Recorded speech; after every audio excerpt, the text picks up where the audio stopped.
programa a seguir é livre para todos os públicos.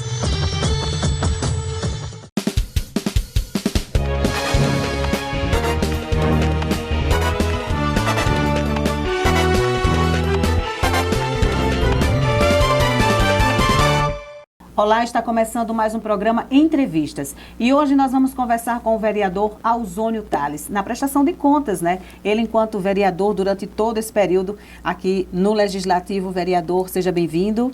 Obrigado, Dila Serra. É um prazer estar aqui e prestar contas do meu mandato para a população, que foi quem me colocou aqui para que eu passasse aqui esses 4 anos trabalhando em prol da nossa comunidade. Então, estou aqui à disposição e pretendo, nesse curto espaço aqui, falar sobre o meu mandato. Esses 4 anos a gente vai comprimir aqui em 20 minutos para que a população tome conhecimento do que o vereador Ausônio fez em prol da população. Então, vereador, fala para a gente quais as principais metas alcançadas entre leis criadas, requerimentos atendidos durante esse período. Olha, Dila Serra, foram 4 anos, eu acredito que nesse último ano de mandato, a gente, não só eu, mas como a maioria dos vereadores, deu uma pisada no freio quanto à questão de requerimentos. Mas, inicialmente, a gente chega aqui com uma visão, né, do Legislativo, e com o passar do tempo a gente vai se moldando. Foram muitos requerimentos nos 2, 3 primeiros anos de mandato, né, todos reivindicando melhorias para a população. É interessante dizer que meus requerimentos sempre foram pautados no que a população pedia, ou seja, meu dia a dia não mudou depois que eu me elegi vereador. Então, meus caminhos eram os mesmos, os meus amigos, as minhas rodas de conversão eram as mesmas, e nessas conversas eram de onde eu extraía a maioria dos meus requerimentos. Não só nas conversas, mas também das andanças, que eu ando e andava muito ali no Alto Santa Rita, no Paizinho Maria, no Silvio Bezerra, no José Bezerra, nas comunidades mais carentes do nosso município. Meus requerimentos foram sempre pautados para essas populações, né? As suas reivindicações e o que eu via no dia a dia. Então, de êxito assim, nos requerimentos, meus maiores êxitos no requerimento, eu posso aqui relatar aqui a passagem molhada do Alto de Santa Rita, que eu não podia me encontrar com o prefeito até que ele realizasse aquela obra que eu cobrava. Onde eu encontrava o prefeito Odon, a passagem molhada lá do Alto de Santa Rita. A iluminação também, que foi melhorada lá no Alto de Santa Rita, através de requerimentos e muita insistência minha, não só nos requerimentos, mas também nas conversas com os secretários. Eu acredito que meus requerimentos foram mais atendidos com as conversas com o prefeito e secretário do que mesmo pelo documento que chegou lá. Porque quando você manda só o documento, o papel frio, ele olha e vai pensar. E quando o vereador não pode encontrar que diz, ei, e tal situação lá de tal bairro, ei, e tal situação lá em tal bairro. Como diz aquele ditado popular, né? Água mole em pedra dura, tanto bate até que fura. Outros requerimentos também para zona rural, lá do Catunda, iluminação pública lá. No começo do mandato eu estive lá e a população reclamando que já pagava a iluminação pública há mais de 8 anos e não havia, só havia os postes, né, e as energias das casas, mas a iluminação pública do local não existia. Então, eu pedi à população alguns papéis de energia e disse, não, vai ser providenciada ainda, acredito que em menos de 30 dias essa iluminação vai estar aqui. E o pessoal duvidou, porque já faziam 8 anos, já tinham passado 2 prefeitos e nada tinha sido feito, mesmo com pessoas indo lá pedindo. Eu disse, não, é uma obrigação do município, vocês já pagam a iluminação pública sem ter há 8 anos. Se o secretário disser que não vai fazer, a gente vai entrar com ação no Ministério Público para que seja ressarcido o dinheiro que vocês investiram nisso e não tem. E falei com o secretário disse, não, a gente vai ver daqui 1 mês, 2 meses. Eu disse, não, mas está aqui, ó, o papel faz 8 anos, e o pessoal lá está reunido para que a gente entre na justiça se não tomar providências imediatamente. E nem que tenha sido na pressão, com menos de 7 dias, a iluminação estava lá colocada. Isso é uma ação que eu acredito que um vereador, um representante do povo deve fazer, deve exigir das autoridades que são competentes para fazer e não fazem, para que, como diz outra andagem popular, tem que ser na pressão, né? Não vou usar aqui o andagem que eu pensei porque o horário não permite, mas tem que ser na pressão. Projetos de lei foram poucos, eu acredito que a gente tem muitas leis que não são cumpridas, e para fazer mais uma e ela não ser cumprida, não é legal. A gente já tem tantas leis que não são cumpridas, mas me lembrando aqui de alguns projetos de leis, lembro-me que fiz aqui uma lei, sou escoteiro já há um bocado de tempo, infelizmente o movimento está parado aqui, mas a gente fez a lei do dia do escotismo aqui, que foi um pedido da direção do Grupo Escoteiro, e a gente colocou essa lei na casa, foi aprovada, uma lei muito importante para a nossa cidade, acredito que foi a lei, vou nomear aqui como a lei do ninho, que é aquela árvore ninho que é bastante, digamos assim, invasora, né? Pior até mesmo do que a algaroba. A algaroba, você sabe que não é uma árvore nativa da nossa região. E tomou conta, né, da caatinga. E o ninho é uma planta de espécie mais agressiva ainda, que já está causando danos à nossa cidade. Aí tem a praça ali do DNR, Aproniano Pereira, os bancos estão sendo levantados por aquelas árvores ali. Entupimento de esgotos e essas coisas todas. Então a gente fez uma lei aqui na casa proibindo o executivo municipal de plantar aquela árvore nos logradouros públicos, nas autarquias municipais, e foi aprovado. Eu acredito que a partir da próxima legislatura, o prefeito foi reeleito, ele vai estar tirando essa árvore aqui dos canteiros da nossa cidade, das escolas, das autarquias municipais, porque eu acredito que isso vai ser um bem para a nossa flora aqui, da caatinga, que está sendo prejudicada por essa árvore. Vereador, então, enquanto parlamentar, o senhor acredita em qual ter sido o seu papel mais importante nesse período? Eu acredito que o meu papel mais importante foi o de ser interlocutor entre a população e o executivo municipal. Como eu disse anteriormente, a população sempre me procurou para falar das demandas de seus bairros, de suas ruas, e eu sempre procurei as secretarias de município, né, ao próprio prefeito, ao executivo, para fazer a realização dessas demandas. Muitas vezes não fui atendido nas minhas solicitações, né? Outros vereadores também fizeram, mas eu gosto de sempre usar os andares popular. A união faz a força. E muitas dessas solicitações foram atendidas, às vezes não pelo meu requerimento, mas pela minha insistência e de outros vereadores em mostrar o problema às secretarias, principalmente a de infraestrutura, que é a mais cobrada, para ir lá e resolver esses problemas da população, principalmente, como eu disse, dos bairros mais carentes, que são os mais esquecidos. Aqui no centro da cidade, sempre é pintado o meio-fio, sempre é consertado o esgoto, sempre é feito o asfalto que foi quebrado, o paralelepípedo que foi quebrado, pelas empresas que prestam serviço também, a COSERN, a CAERN, e outros que utilizam os postes de fiação da público. Aqui no centro é sempre bem visto, mas esses bairros mais periféricos são esquecidos, não só pela gestão municipal, mas também pela CAERN, pela COSERN e por várias empresas que se utilizam de meios que são públicos para prestar seu serviço, né?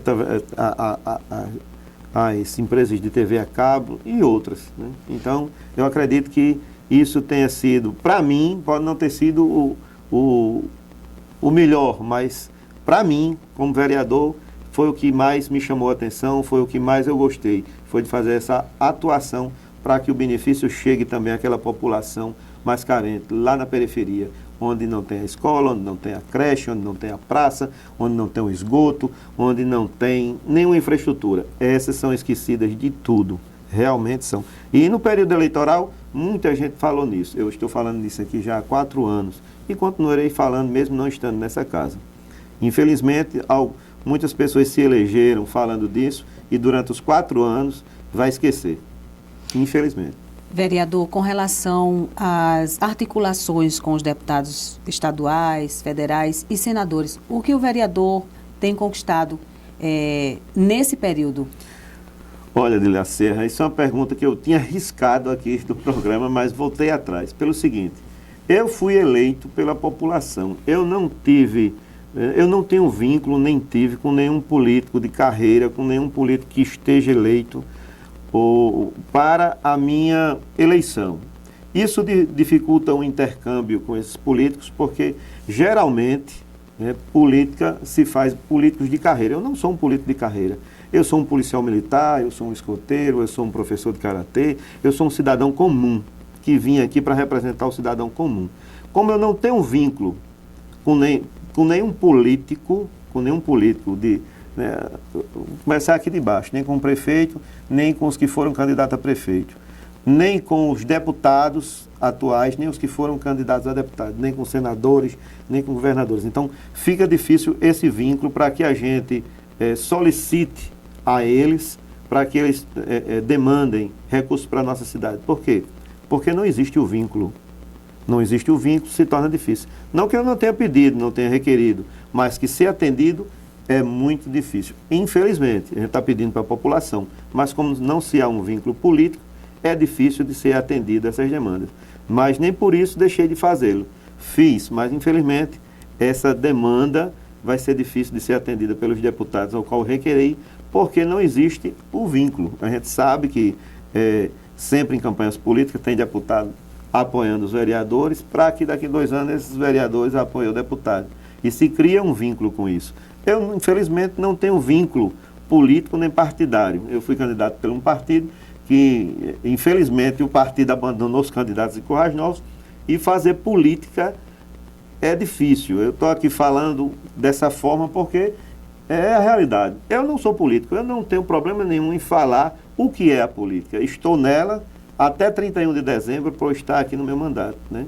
Mas a dificuldade em ter atendido requerimento por parte de senadores, deputados, não só eu, mas como a grande maioria dos vereadores aqui. Agora, lógico, alguns têm o vínculo político com deputado, com senador, e isso torna mais fácil a vinda de recursos por parte dessas autoridades. Mas, de minha parte, por não haver esse vínculo, acredito que os que fiz não vão ser atendidos. Espero que seja, pedir para a população, mas, infelizmente, o que impede é o tal do vínculo. Vereador, com relação às emendas impositivas, fala um pouquinho para a gente. Cada parlamentar, ele podia destinar um valor, R$ 77.730. E com relação à sua atuação sobre essas emendas impositivas, como foi feito? Olha, Dilacerra, já a 4ª vez que a gente está fazendo as emendas impositivas ao município, né? Foi uma lei aprovada aqui na Câmara, lá no começo do mandato, a gente pensando na população, a gente criou essa lei, que assim como o Parlamento Estadual e o Federal, que destinam verbas para o município, que os parlamentares municipais também tivessem esse direito, né? A exemplo de outras câmaras municipais. A gente criou a lei e desde o primeiro ano de mandato que a gente faz essas emendas para que o prefeito, né, invista esses recursos aonde o vereador impôs, como diz o nome, impositiva. E desde o começo do mandato que a gente vem fazendo isso. Muito pouco se foi feito por parte do Executivo a respeito das emendas. Não executou, nem no primeiro ano, nem no segundo, nem no terceiro. Isso nos leva a ficar incrédulo quanto à aplicação desses recursos aonde a gente destinou, né? Como eu disse a você, numa pergunta aí passada, o passar do tempo e a convivência aqui dentro vai nos levando a conhecer. Embora seja lei, não é cumprido pelo Executivo, né? Como eu disse, a gente tem muitas leis que não são executadas. E uma delas é esta das emendas impositivas. Então, destinei emendas impositivas primeiro, segundo, terceiro ano aos colégios. Metade dessa verba, sim, obrigatoriamente, é para a saúde. E destinei para o esporte, para a educação, e não foram executadas, como também para a Feira Livre, para o mercado público.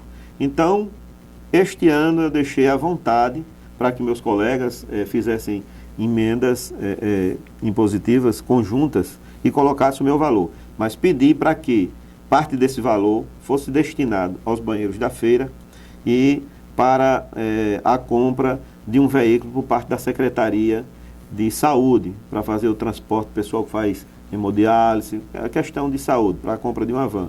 Então, parte da minha verba impositiva está aí nos banheiros da feira e na compra de um veículo van, né, que foi feito em conjunto com o vereador Marquinhos, o vereador Sebastião, o presidente da casa, José da Silva Neto, e este vereador que vos fala. Então, pedi que fosse colocado parte do meu valor para essas duas questões, e o restante eu nem sei em quem foi colocado, mas foi colocado em emenda positiva, juntamente com Sebastião, João Neto e o vereador Marquinhos. Espero que seja cumprida pelo Poder Executivo Municipal, até porque não tem desculpa para dizer que não fez porque não tem o dinheiro, porque o dinheiro está aí, basta querer, basta executar. Como eu tenho dito muito aqui na Câmara, falta querência, se ele quiser faz, porque o dinheiro está sendo destinado, não tem a desculpa de dizer que não tem dinheiro. E esses banheiros da feira já vem, a gente já vem falando nele desde o começo do mandato, e já foi destinado verba para isso já durante os 4 anos de mandato. Então espero que o prefeito Odon, talvez o senhor não assista esse programa, mas muita gente ligada ao senhor dá audiência aqui à TV Câmara. Então fica aqui o apelo, que o senhor, com essas emendas impositivas que estão sendo feitas no último ano do mandato dessa legislatura, que o senhor faça os banheiros do terceiro canteiro, da Feira Livre, e que compre o veículo para a saúde do nosso município. Dinheiro tem, está aqui nas emendas impositivas, então o senhor não vai ter desculpa em não fazê-lo. E a partir do próximo ano, 2021, os planos, o senhor vai continuar na política mesmo sem o mandato? Quais os projetos? Olha, meu projeto é Itanje Galinha, lá no sítio, mas me envolver com a política eu vou estar envolvido sim, não diretamente, mas indiretamente. E eu disse aqui na casa que só estava candidato a vereador porque nós tínhamos candidato a prefeito, que era o Capitão Garcia. Se o Capitão Garcia não fosse candidato a prefeito, eu também não seria candidato a vereador. Então, não serei candidato a vereador, né? Deixo aqui registrado para que não haja nenhuma dúvida e que lá na frente o cabelo não cobre de mim para que eu seja candidato. Ou vai dizer, você disse no programa que não ia ser candidato. Vai ficar a prova, registrado. Não sou candidato a vereador. Posso ser candidato a presidente da República, a deputada, a senador, a prefeita, a vice, a presidente do fã-clube de Roberto Carlos, mas a vereador nunca mais. Não que o mandato, a função de vereador não vale a pena. Vale sim, passei 4 anos aqui, acredito que fiz o meu trabalho, mas é uma função altamente desgastante ser vereador da cidade de Currais Novos, né? Então, já me desgastei aqui 4 anos, não quero mais 4 anos de desgaste, pelo menos como vereador, mas estarei atuando na política sim, mais nos bastidores, né, do que nela diretamente como candidato. E essa foi a prestação de contas no Entrevistas de hoje com o vereador Ausônio Tales. Muito obrigada pela sua participação e fique à vontade para as considerações finais. De La Serra, agradecer a oportunidade a Deus de estar aqui, a você de estar fazendo essa entrevista aqui comigo, e a todos os funcionários da casa, da Câmara Municipal de Currais Novos, né, que durante 4 anos me aturaram aqui, da melhor forma possível, todo mundo solícito e empenhado no trabalho, tanto aqui na TV Câmara como em toda a Câmara Municipal. Então é isso, desejar a todos um Feliz Natal, um ano novo sem Covid e com muitas realizações. Boa sorte a todos os vereadores que se reelegeram, os que se elegeram para o primeiro mandato, que venham para casa trabalhar em prol da nossa população. Então é isso, agradecer a Deus e a todos por ter estado aqui durante 4 anos. E a gente agradece a você pela audiência e pela atenção. Continue acompanhando a programação aqui da sua TV Câmara e até a próxima.